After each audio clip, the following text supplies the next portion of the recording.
Някой друг нещо да представи? Има ли? Или да продължим с четене? Надгрявам да се идеално. На пиано може? Идеално. Заповядай.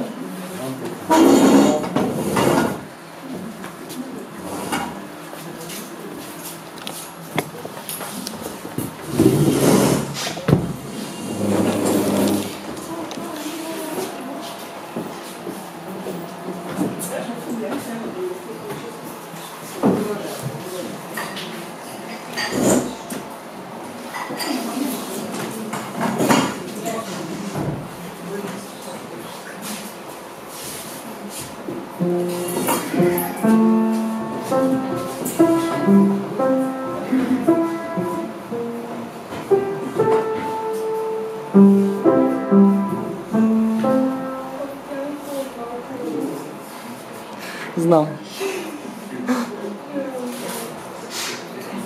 Може и без това клавиш.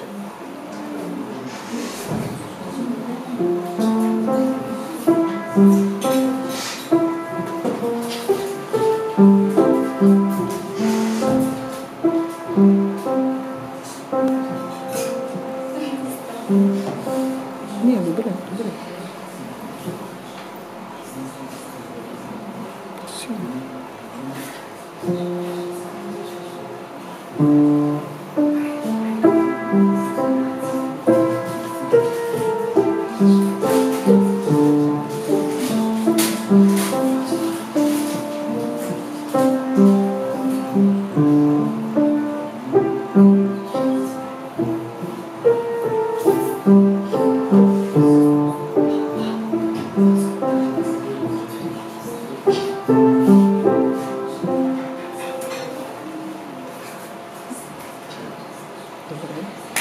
Благодаря.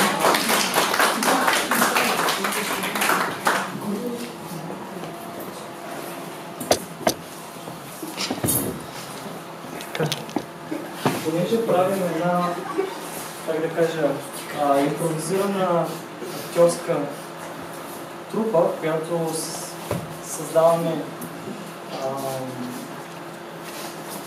не само актьори, но и вече и пиеса започнахме да реализираме, която е отвадна. Много ще бъде хубаво да участвате, ако желаете. И това, което ще ви покажем, няма да е от пиесата. Може да си намерите сценария в интернет и да участвате, защото търсим около 11 човека. Има принцеса, има принцове, кралства, много интересно. Но в момента ще ви изиграем нещо, което днес сътворихме, за да ви забавляваме. Така че ще бъде като импровизация. И ще видите част от нещата, които правим тук.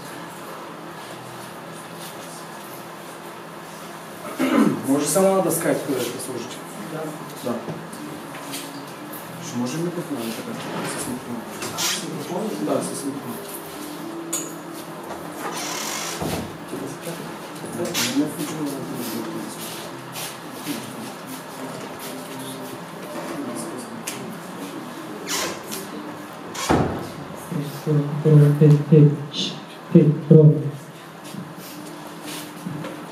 Сега, добър вечер на всички.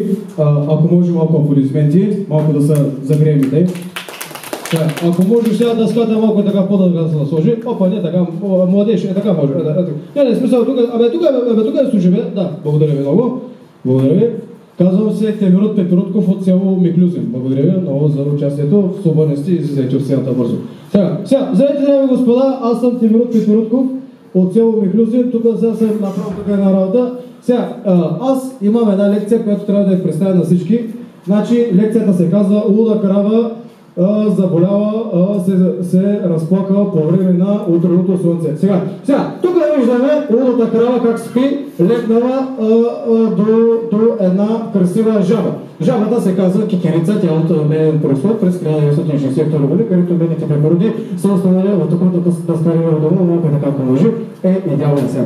Сега, лудата крава излиза и стреля напред към къщата, където жабата е с нея. Отляво надясно през втора гълна Петата, шестата, такова има боксер, който с луда кърпа, казва се Иван и от село Разстрелци. Тук виждаме баба Пена, как е със събути гащи, обаче като е със събути гащи, тя го убива, защото лудата крава влиза и я вижда с събути, т.е. обути гащи. Така, сега, искам друго да кажа. Сега, народното творчество за мен е хубаво нещо. Значи всичките хора знаем, че тук в момента има таланти. Сега, искам да представя първо една красива дама, която е тук в момента. Казва се Преслава Мазилото, т.е. мазната Преславка. Заповядайте, по принцип той е циганката Айше. Аплодисменти за Айшето Мазница. За нея аплодисменти. И за нашата прекрасна Преслава Мазница. Така. Здравейте! Бихте ли се представили? Ако може по-така да я дойдете да... Така. Да, кажете.